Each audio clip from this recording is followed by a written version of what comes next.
Hi, Zach Grant here. So, my friend Chris came up with the name Bethlehem, and I didn't like it at first. I had some ideas for a name that, well, I wanted something that more explicitly said what we wanted to do, or just something super original. Uh, but everybody liked the name that Chris had come up with better, and I like that story better than me coming up with a clever name. And more, I like the name Bethlehem, and the story of which, at least in my mind, is that we are left to our own devices, terrible at knowing the things in life that are really, truly valuable.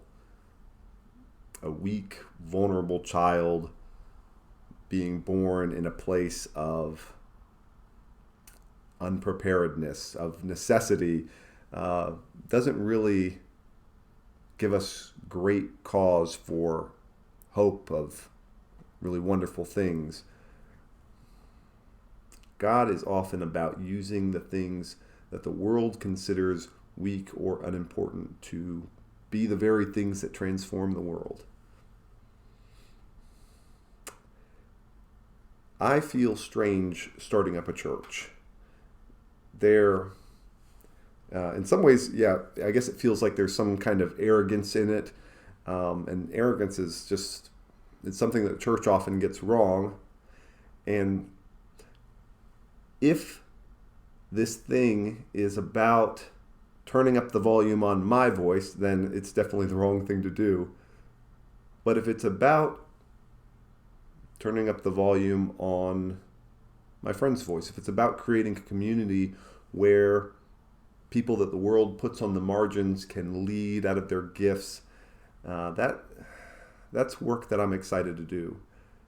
That's work that I would be excited to fail at. Uh, but I would bet on my friends with disabilities every time. They have gifts that I've seen that can turn the world upside down in a way that actually ends up being good news for everyone.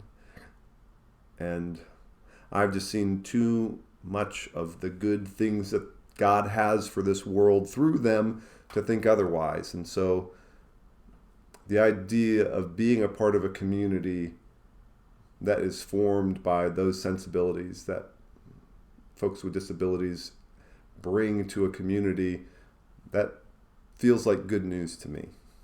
And so there is this group of us, a group of friends with all of our mix of abilities and disabilities, our gifts and our needs, which of course don't always correspond to one another like you might think they would. And we are meeting on Mondays around lunchtime for prayer over Zoom. And if you want to be a part of that group, just send me an email and I would be happy to send you the Zoom link.